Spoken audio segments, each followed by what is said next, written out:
Hello students, this is lecture 3rd of chapter Economic Planning 1950 to 1990. In the last lecture 2, at the last we stopped at a place where we studied the last slide that there were a lot of problem in the agriculture sector during the British rule. So today we'll start with what policies Indian government adopted to improve the situation of agriculture. So we are starting with the policies to improve the situation of agriculture in this lecture. Let's start. So the very first slide in front of you is actually showing the policies of growth of agriculture. क्या किया Indian government ने agriculture का growth करने के लिए? तो agriculture sector का growth करने के लिए Indian government adopted, please see on the slide. Indian government adopted two policies. First is land reforms. Second is green revolution. तो लैंड रिफॉर्म्स किए गए, ग्रीन रिवोल्यूशन लाया गया और उसके बाद एग्रीकल्चर सेक्टर में प्रोडक्शन मल्टीपल्स में इंक्रीज हुआ. What is land reform? तो let's discuss that. Here I am giving short introduction in this slide. Ahead we will study in detail in a comprehensive way to both the policies. Land reform means it refers to a change in ownership of land. What does it mean? Refers to change in ownership of land. What was happening during the British rule? It was happening that there was a landlord who owned a large amount of land and many of the farmers do work under the landlord. बहुत सारे farmer थे जो landlord के under काम किया करते थे and lot of problems were there. मैं बताना चाहूंगा आपको बहुत सारे फार्मर्स थे जो 20 इयर्स और मोर देन 20 इयर्स से किसी लैंड पर काम करते थे, लेकिन उनके पास लैंड अपना नहीं था, वो दूसरे की लैंड पर काम करते थे, उन्हें टीनेंट बोलते थे.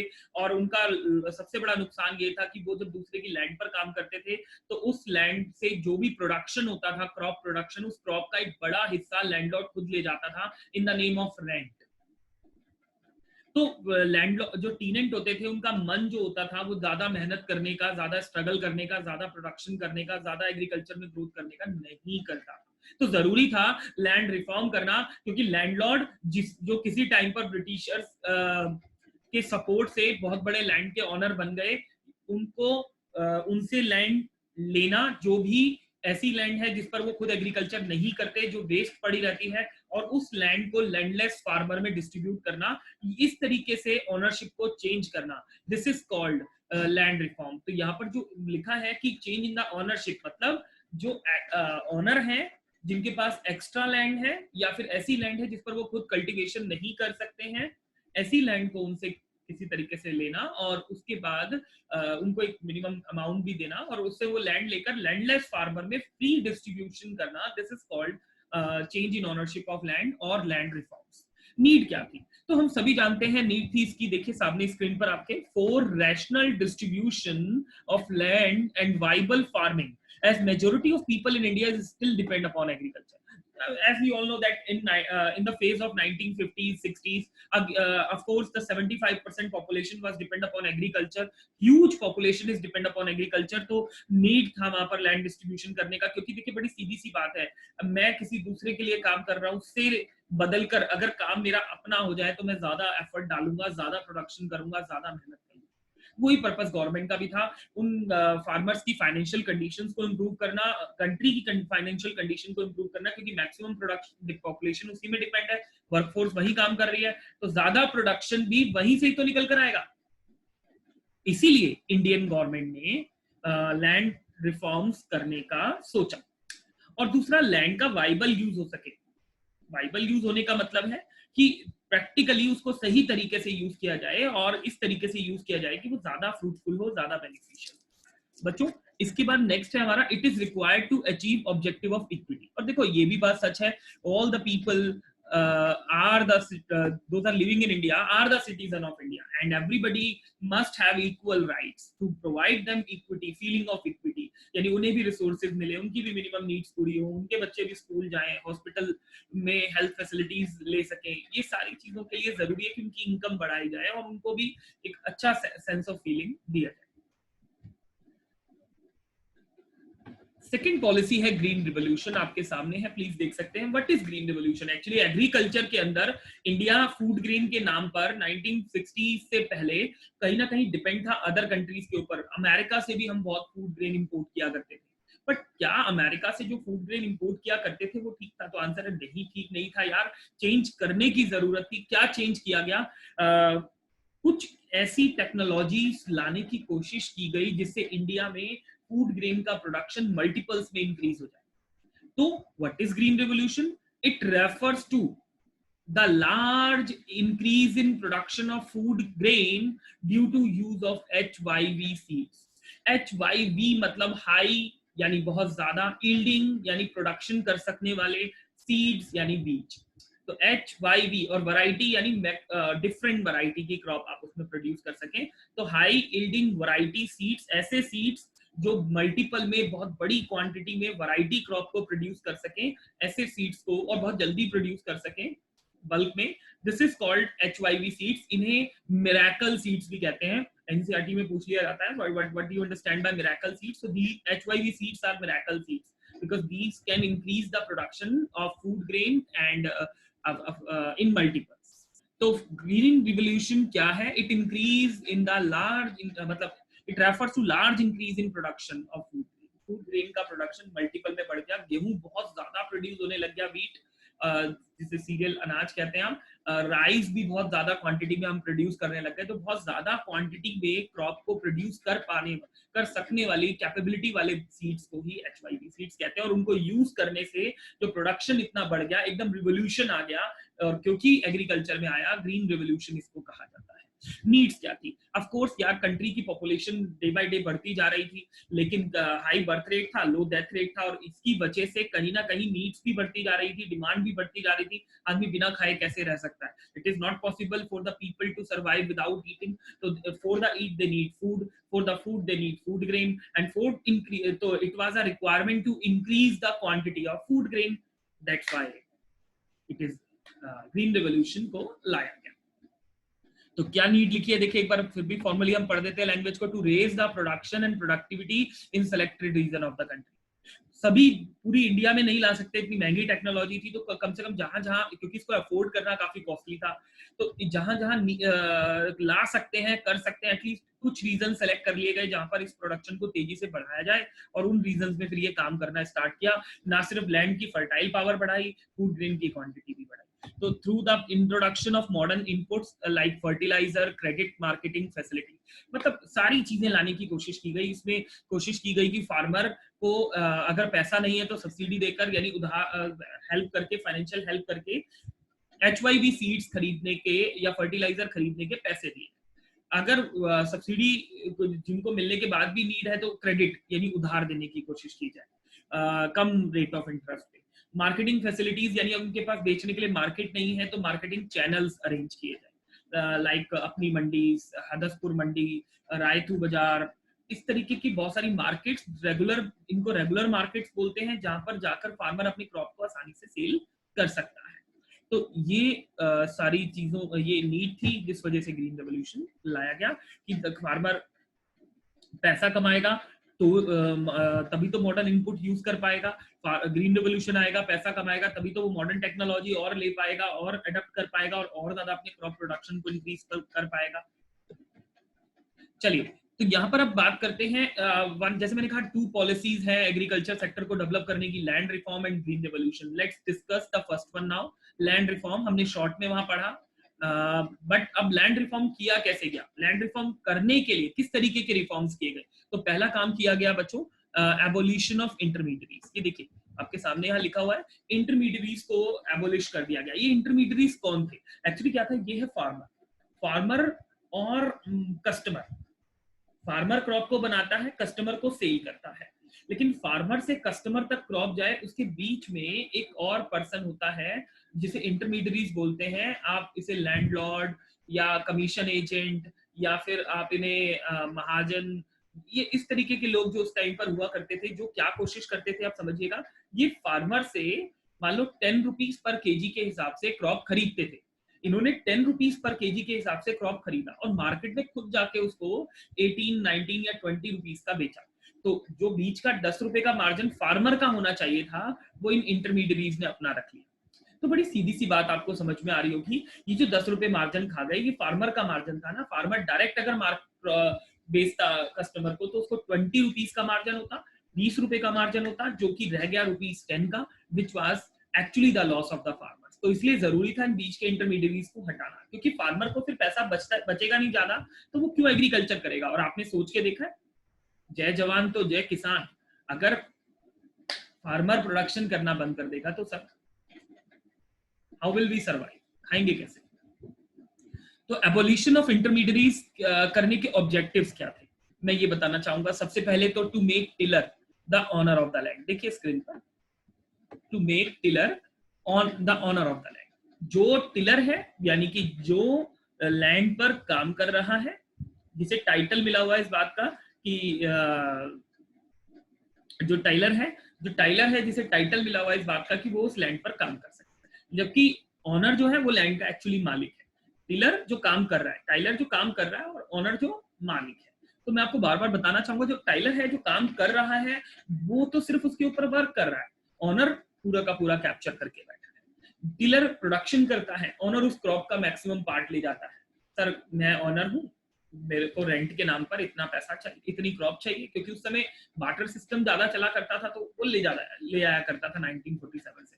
तो कहीं ना कहीं एक्सप्लोटेशन होता था टिलर का, तो उसको मन नहीं करता था ज्यादा एग्रीकल्चर करने का, कोई इंसेंटिव नहीं थे, कोई इंस्पिरेशन नहीं था। तो उसको इंस्पिरेशन देने के लिए इट वाज रिक्वायर्ड कि उसको हेल्प किया जाए, उसको लैंड का ऑनर बनाया जाए। छोटा एक लैंड का टुकड़ा ही सही, 2 हेक्टेयर लैंड गवर्नमेंट ने बांटे थे, 2 हेक्टेयर लैंड दे दिया जाए, तो उससे क्या होगा, उसका मन एग्रीकल्चर में लगने लगेगा। और जब उसका मन एग्रीकल्चर में लगेगा, वो और बेटर प्रोडक्शन करेगा। देखिए आगे के पॉइंट्स में यही बात है।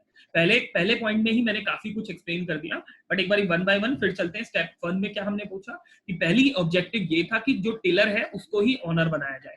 दूसरा है to give incentive to actual tiller. भाई वो जैसे मैंने कहा कि जो एक्चुअली प्रोडक्शन कर रहा है यार, मेहनत कर रहा है, रात दिन एक कर रहा है, कई पूरा 3-4 महीने का प्रोसेस होता है, जिसमें वो लोग अपने बेस्ट एफर्ट डालते हैं। तो ऐसे बेस्ट एफर्ट डालने वाले पर्सन टिलर को एक्चुअल बेनिफिट होना चाहिए। थर्ड पॉइंट है the ownership right granted to tenant gave them incentive to increase output and contribute to growth in agriculture. भाई वही मैंने जैसे आपसे कहा था फर्स्ट पॉइंट में कि उनको इंसेंटिव मिलेगा, उनको एक इंस्पिरेशन मिलेगा। यस, मैं 10 की जगह अब 20 कमा रहा हूँ, I am not earning ₹10 now, I am earning ₹20 now, my benefits has been increased and now I will do and I will put my best effort in agriculture.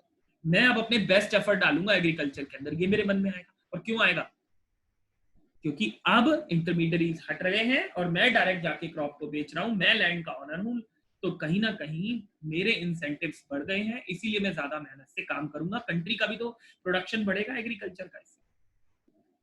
Next है to create equity in land distribution. भाई समानता है, देखो काम करने वाला सिर्फ काम ही करता रह जाएगा, उसे आगे बढ़ने का क्या कोई अधिकार ही नहीं है। तो धीरे धीरे उसको भी ये फीलिंग आई कि मैं भी लैंड ऑनर हूं, चाहे छोटा लैंड सही पर है मेरे पास, और due to land ownership feeling वो ज्यादा काम करने के लिए रेडी होगा, ज्यादा बेस्ट एफर्ट डालने के लिए, वो कम लैंड से भी ज्यादा प्रोडक्शन करके दिखा देगा। तो due to these objectives abolition किया गया इंटरमीडियरीज का। बट क्या है ना, ये जो लास्ट पॉइंट है लैंड डिस्ट्रीब्यूशन वाला बच्चा, ये सक्सेसफुल नहीं हो पाया ढंग से। अब उसके क्या रीजन थे, क्यों सक्सेसफुल नहीं हो पाया? लैंड ढंग से यानी प्रॉपर वे में डिस्ट्रीब्यूट क्यों नहीं हुआ? Why the land not distributed properly among the farmers, landless farmers? So many reasons were here, few are here, please see, देखिए उसके बहुत सारे reasons थे, many reasons were there, but I just have picked 2-3 reasons here, please see them.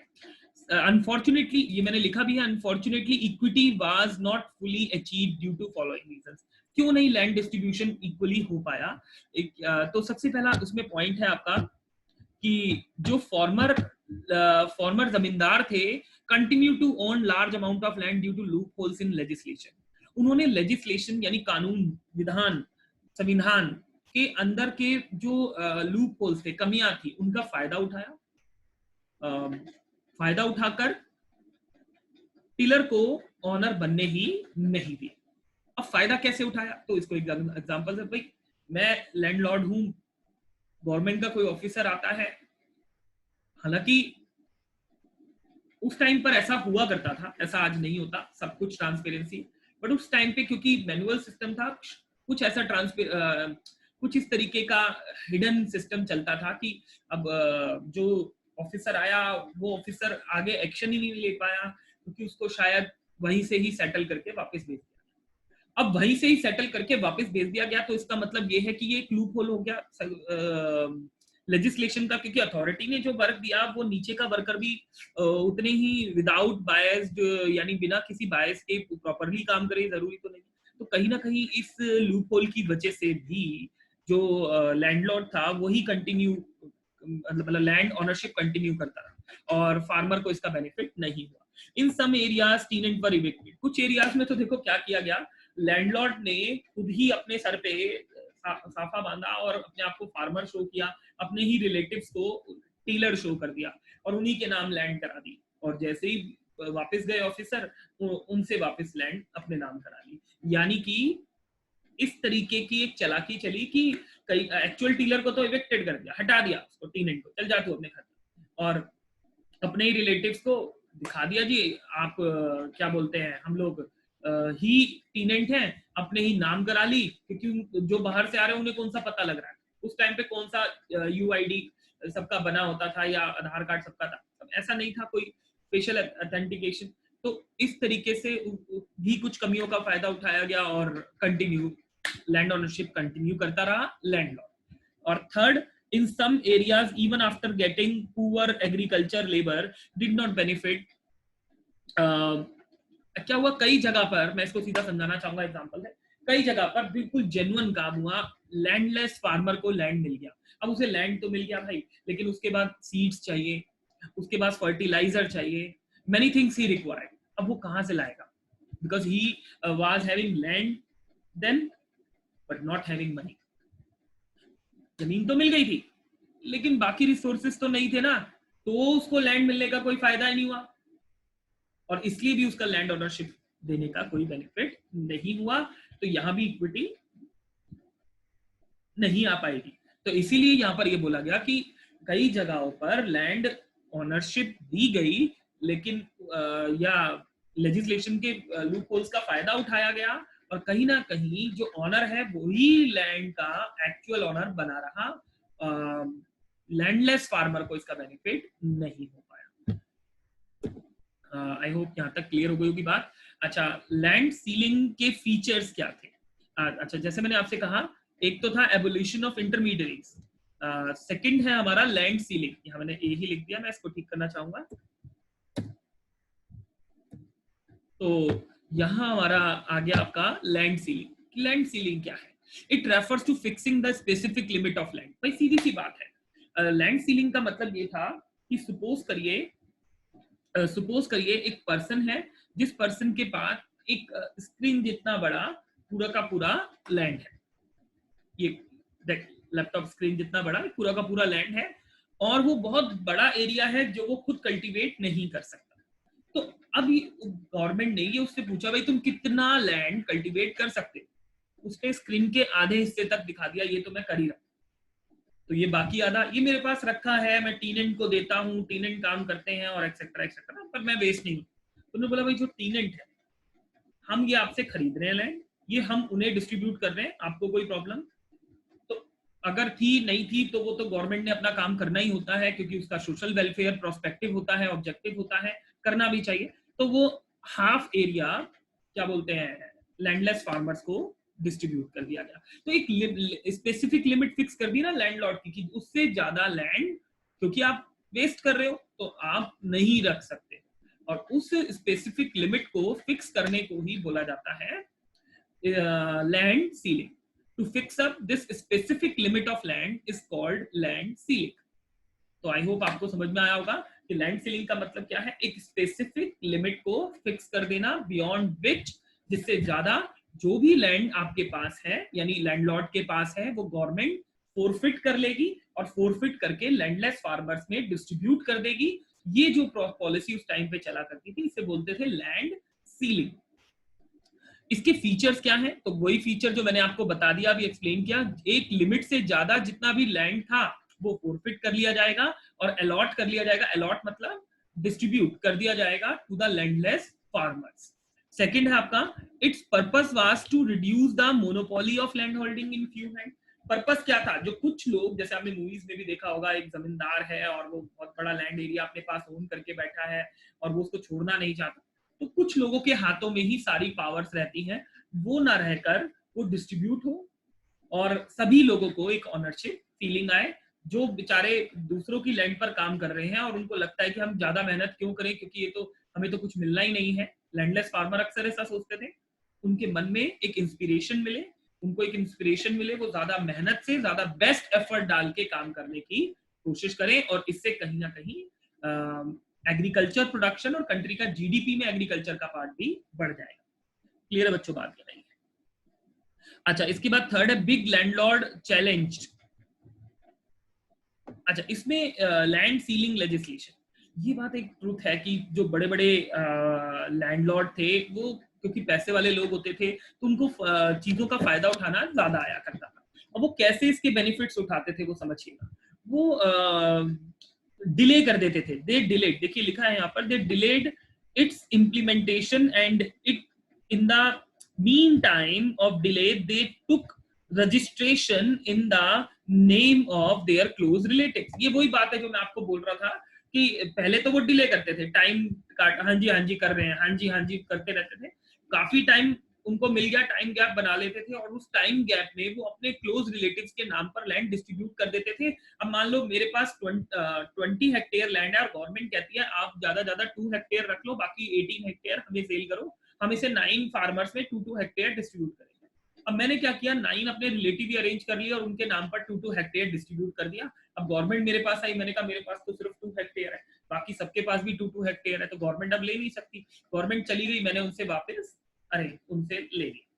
तो इस तरीके से मैं जो टाइम गैप का ये बेनिफिट उठा रहा हूँ, ये बेनिफिट्स लैंडलॉर्ड उठाया करते थे और इस वजह से भी ये बिग लैंडलॉर्ड जो थे ये इतनी आसानी से लैंड सीलिंग वाले प्रोसेस को नहीं मानते थे। और इंडिया में इसलिए सब जगह ये पूरी तरीके से सक्सेसफुल, ये पॉलिसी सक्सेसफुल नहीं भी हो पाई। तो मैं बताना भी चाहूंगा यहाँ पर कि land reform was successful. Conclusion में देखिए ये कहां सक्सेसफुल हुआ, वेस्ट बंगाल और केरला, सिर्फ 2 स्टेट ऐसे थे, वेस्ट बंगाल केरला, जहां पर ये पूरी तरीके से सक्सेसफुल हुआ। और उसका रीजन अगर आपसे पूछा जाता है कि क्यों सक्सेसफुल हुआ वेस्ट बंगाल और केरला में, तो आप बताएंगे क्योंकि वहां की गवर्नमेंट कमिटेड थी।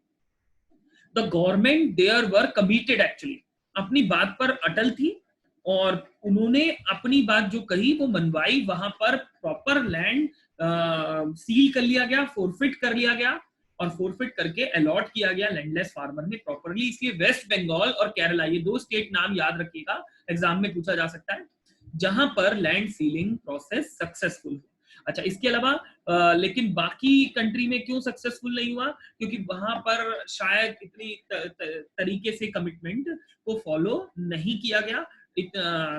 उन्होंने भी अपने यहाँ ये रूल्स पॉलिसीज तो बनाई, कोशिश भी की, लेकिन शायद वहां लैंडलॉर्ड जो थे, बिग लैंडलॉर्ड, वो चैलेंज करके लूप होल्स के, लेजिस्लेशंस के लूप होल्स का बेनिफिट्स ज्यादा उठा ले गए और प्रॉपरली इसको डिस्ट्रीब्यूट होने नहीं दिया गया। अच्छा, ग्रीन रेवोल्यूशन, हमने पहली पॉलिसी, अभी तक जितना भी कॉन्सेप्ट हमने स्टडी किया related to land reforms. I hope आप सबको इतना समझ में आया होगा। इस लेक्चर के लिए I think it's enough. So rest part, that is I will start with green revolution in lecture 5. So thank you for this lecture.